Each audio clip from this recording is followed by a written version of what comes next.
Hello friends, इस video में हम डिस्कस करने वाले हैं क्लास 11 के चैप्टर 8 बाइनोमियल थ्योरम। तो चलिए शुरू करते हैं ये वीडियो। सबसे पहले जानेंगे बाइनोमियल जो वर्ड है, इस बाइनोमियल का मीनिंग क्या होता है। बाइनोमियल जो बना है बाई प्लस नोमियल, ठीक है। तो बाई का मतलब हम लोग सब जानते हैं कि बाई का मतलब होता है 2, ठीक है। नोमियल, नोमियल्स मतलब टर्म्स बोल सकते हैं, नेम्स बोल सकते हैं, ठीक है। तो इसका मतलब 2 टर्म्स के बारे में, यहाँ पे कोई थ्योरम है, उस थ्योरम के बारे में हम डील करने जा रहे हैं। तो सबसे पहले इस बाइनोमियल थ्योरम के अंडर में सबसे पहले जानेंगे बाइनोमियल एक्सपेंशन के बारे में। और बाइनोमियल एक्सपेंशन को जानने से पहले बाइनोमियल एक्सपेंशन को जानने से पहले जानेंगे हम सबसे पहले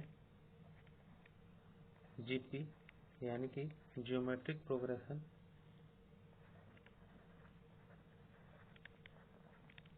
ज्योमेट्रिक प्रोग्रेशन,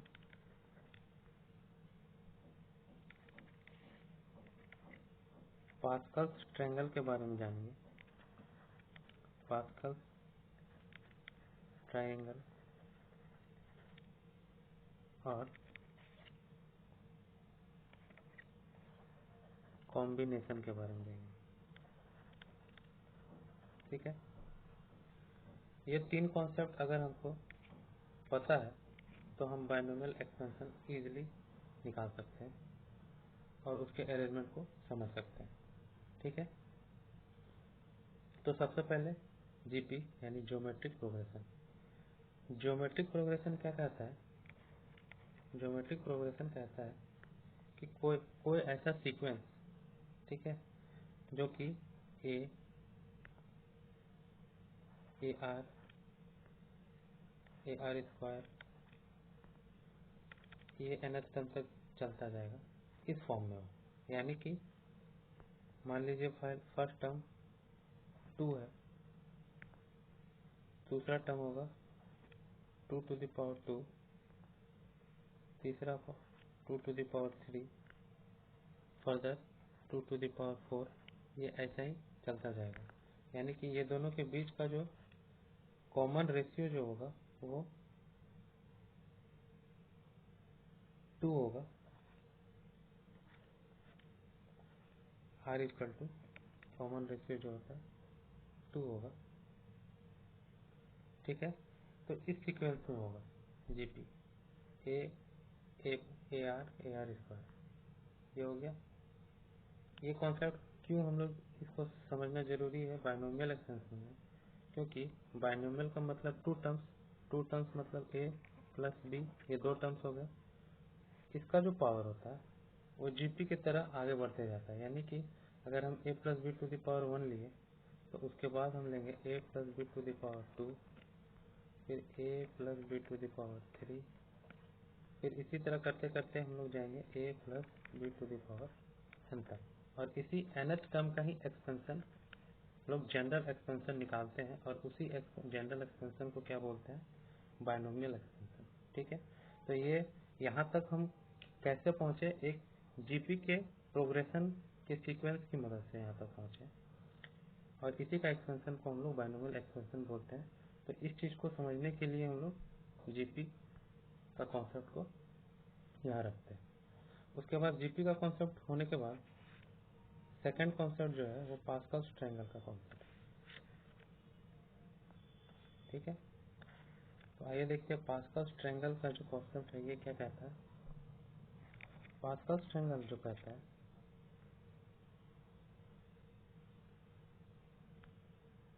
कि हम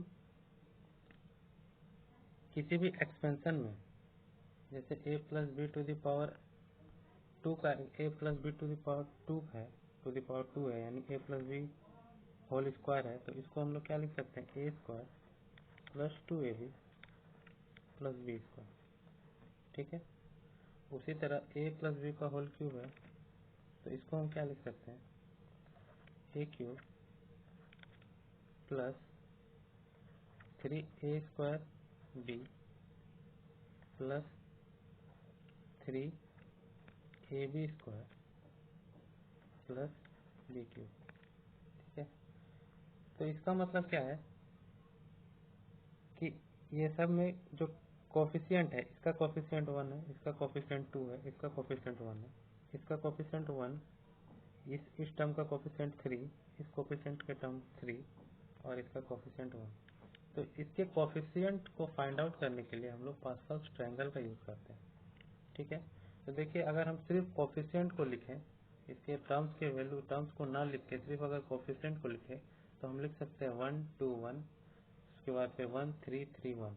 तो इसी तरह का कुछ पैटर्न होता है 1 2 1, जो कि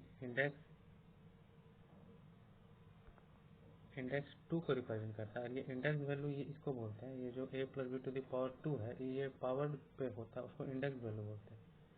तो ये इंडेक्स वैल्यू को 2 को रिप्रेजेंट करता है 1 2 1, इंडेक्स वैल्यू 3 को रिप्रेजेंट करता है 1 3 3 1। और 1 3 3 1 आया कैसे, ये दोनों को ऐड करके 3 आया, ये दोनों को ऐड करके 3 आया, और फिर यहाँ पे 1 आया। 1 कैसे आता है ये भी बताते हैं। अगर ये 1 इंडेक्स कब आया, इंडेक्स 1 का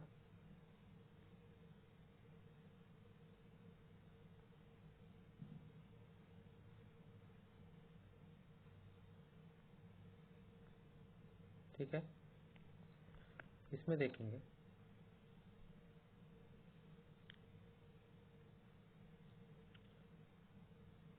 यहाँ पे मान लीजिए 0 है, यहाँ पे 0 कंसिडर कर लिए, तो ये दोनों, या अब 0 कंसिडर कर, ये ऐसे नहीं होता, ये 1 2 1 हुआ, तो यहाँ होगा 1 1, फिर होगा यहाँ पे 1, ये हो गया 0 का, ठीक है। यहाँ 0 हो गया, यहाँ 0 हो गया, तो ये दोनों का सम यहाँ होता है, और ये दोनों का सम यहाँ होता है, और ये दोनों का सम यहाँ होता है। ऐसा कुछ सीक्वेंस जाता है। अगर यहाँ भी 0 है, तो ये दोनों का सम यहाँ होगा, यहाँ 0 है, ये दोनों का सम यहाँ होगा, ठीक है। तो एक्चुअल में ये 0 1 से शुरू होता है, पर 0 1 कहीं पे आपको लिखा हुआ नहीं मिलेगा। 0 प्लस 1 1 होता है, 1 प्लस 1 2 होता है, 0 प्लस 1 1, और 0 प्लस 1 1, 1 प्लस 2 3, 1 प्लस 2 1 2 1 2 प्लस 1 3, इस सीक्वेंस में जाता है। तो ये जो सीक्वेंस हमें क्या बतलाता है, ये सीक्वेंस बताता है कि जो जिस एक्सपेंशन, जिस इंडेक्स पे एक्सपेंशन हम कर रहे हैं, यानी कि टू द पावर 3 पे एक्सपेंशन कर रहे हैं, तो उसके कोफिशिएंट के वैल्यू को ये बताता है, ठीक है। तो पहला जो कोफिशिएंट होगा उसका वैल्यू 1 होगा। उसी तरह ये फर्दर आगे बढ़ते जाएगा। अगर ये 4 इंडेक्स है, तो 4 इंडेक्स का कोफिशिएंट का वैल्यू जो होगा वो होगा 1 4 6 4, यहाँ पे 0 है 1, ठीक है। तो इसी तरह कोफिशिएंट अब जितना नीचे तक चलते जाइएगा, उसका कोफिशिएंट हम एक पास्कल्स ट्रायंगल के कॉन्सेप्ट से उसका कोफिशिएंट निकालते जाएंगे ऐड करके वैल्यू को। तो इसके कोफिशिएंट को ही हम लोग निकालने के लिए, मान लीजिए a plus b to the power 3 है, तो इसका कोफिशिएंट क्या क्या निकलेगा, 1 पहला टर्म का 1, दूसरे टर्म का 3, तीसरे टर्म का 3, चौथे टर्म का 1, और पांचवें टर्म का, 4 ही टर्म होगा, पांचवा टर्म तो होगा ही नहीं, क्योंकि जितना पावर होता है उससे एक ज़्यादा नंबर ऑफ टर्म्स होते हैं। मतलब कि पहले इसको समझिए, कोफिशिएंट हमारे 1 3 3 1 हो गया। अब इसमें अगर टू द पावर 3 है, यानी कि इंडेक्स वैल्यू 3 है, तो नंबर ऑफ टर्म्स जो होंगे एक्सपेंशन के, वो +1 वैल्यू यानी कि 4 होंगे। n+1 होता है ये, मतलब कि अगर ये n है, तो नंबर ऑफ टर्म्स इसमें जितने भी होंगे वो n+1 होंगे। यानी कि यहाँ 3 था, तो नंबर ऑफ टर्म्स देखिए 1 2 3 4 टर्म्स हो। यहाँ पे पावर पे 2 है, तो नंबर ऑफ टर्म्स 1 2 3, n+1 यानी 2 + 1 3। यहाँ पावर 1 है, तो यहाँ पे नंबर ऑफ टर्म्स क्या होंगे, 2 होंगे, ठीक है। तो इसी तरह ये चलता जाता है। और a plus b to the power n का वैल्यू निकालते हैं, तो टू द पावर n का वैल्यू निकालने के लिए एक और कॉन्सेप्ट जरूरी है कि अगर हम को मान लीजिए कि इंडेक्स नंबर हमको 100 निकालना है, तो क्या हम 100 तक इस टेबल इस पास्कल ट्रायंगल को बनाते जाएंगे उसके बाद उसका वैल्यू निकालेंगे? नहीं, इसका 100 तक हमको बनाने का जरूरत नहीं है। इसके लिए हम क्या करते हैं, एक कॉम्बिनेशन के रूल का यूज करते हैं। कॉम्बिनेशन का रूल क्या कहता है कि कॉम्बिनेशन जो है यहाँ इस पास्कल ट्रायंगल में कॉम्बिनेशन को भी हम लोग पुट कर सकते हैं। कैसे? मान लीजिए कि ये आपका इंडेक्स 4 है, तो 4 में हम जाएंगे, 4 का जो पैटर्न होगा, इंडेक्स 4 का जो पैटर्न होगा कॉम्बिनेशन के अकॉर्डिंगली, डायरेक्ट 4 का हमको पास्कल ट्रायंगल पूरा शुरू से बनाने का जरूरत नहीं पड़ रहा है।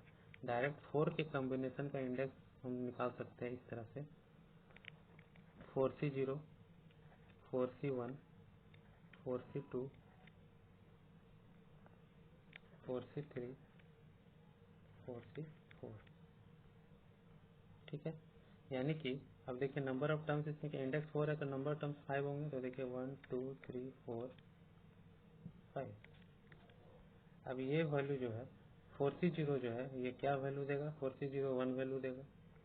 ठीक है, 4C1 क्या वैल्यू देगा? 4C1 4 वैल्यू देगा। 4C2 क्या वैल्यू देगा? 4C2 6 वैल्यू देगा। अब देखिए कैसे 4C2 6 वैल्यू कैसे देगा। 4C2 का फॉर्मूला क्या होता है? एनसीआर का फॉर्मूला होता है हमारा n का factorial divided by n minus r का फैक्टोरियल इंटू r का फैक्टोरियल, यही होता है फॉर्मूला। तो 4C2 का फॉर्मूला के अकॉर्डिंगली क्या हो जाएगा वैल्यू? 4 का फैक्टोरियल डिवाइडेड बाई 4 माइनस 2 का फैक्टोरियल। 4 माइनस 2 मतलब डायरेक्ट 2 का फैक्टोरियल लिख सकते हैं इंटू r का फैक्टोरियल, यानी r यहाँ क्या है 2 है, तो इसको वो लिख देंगे 2 का फैक्टोरियल। तो इसका वैल्यू कितना हो जाएगा? 4 इंटू 3 इंटू 2 का फैक्टोरियल डिवाइडेड बाई 2 का फैक्टोरियल इंटू 2 का फैक्टोरियल। तो एक 2 का फैक्टोरियल कैंसिल आउट हो गया और यहाँ 4 इंटू 3 हो बचा, तो 4 इंटू 3 बाई 2 इंटू 1, 2 2 या 4 यानी कि 3 2 या 6, 6 वैल्यू आ गया। ये 6 वैल्यू किसका था? ये 6 वैल्यू ये थर्ड टर्म का था। 6 देखिए यहाँ पे थर्ड टर्म का 4C2 थर्ड टर्म का वैल्यू आया 6। ठीक है, तो हम इस पास्कल ट्रायंगल को होल शुरू से ना लिख के हम डायरेक्ट कॉम्बिनेशन के थ्रू डायरेक्ट हम उस कोफिशिएंट का वैल्यू निकाल सकते हैं। ठीक है, तो इसीलिए हम लोग यहाँ पे कॉम्बिनेशन का यूज करते हैं। अब देखिए तीनों कॉन्सेप्ट समझ में आने के बाद डायरेक्ट हम ए nth टर्म का वैल्यू लिखेंगे। और इसमें क्या एक चीज याद रखेंगे कि ये ए nth टर्म में जो NC0 ये कोफिशिएंट बताएगा किसका? फर्स्ट टर्म का। ठीक है, और जो कोफिशिएंट होगा ये a कहाँ से शुरू होगा? a n से शुरू होगा, a to the power n से शुरू होगा। और b जो सेकंड टर्म था, b जो सेकंड टर्म है वो कहाँ से शुरू होगा? वो 0 से शुरू होगा। और इसमें एक चीज ध्यान रखना है कि जो पहला टर्म है यानी कि a है, इसका जो पावर वैल्यू है ये घटता चला जाएगा एक्सपेंशन के दौरान नेक्स्ट टर्म में। जैसे कि नेक्स्ट टर्म में अब मेरा जो कोफिशिएंट बोला होगा NC1 होगा और a to the power n minus 1 एक घट जाएगा और b पावर बढ़ जाएगा b टू द पावर 1। इसी तरह हम लोग आगे बढ़ते जाएंगे NC2 a to the power n minus 2 b to the power 2, फिर next NC3 a to the power n minus 3 b to the power 3। उसी तरह डॉट डॉट डॉट डॉट कहाँ तक चल जाएंगे? डॉट डॉट डॉट डॉट करके NCn a to the power 0 b to the power n तक। ठीक है, यहाँ तक पहुँच जाएंगे। और इसी एक्सपेंशन को हम लोग बोलते हैं बाइनोमियल एक्सपेंशन। ठीक है, तो चलिए एक बार शुरू से देख लेते हैं कि क्या किए हैं। सबसे पहले हम बोले कि बाइनोमियल एक्सपेंशन को समझने के लिए तीन कॉन्सेप्ट का जानना जरूरी है, जो कि ज्योमेट्रिक प्रोग्रेशन, पास्कल ट्रायंगल और कॉम्बिनेशन।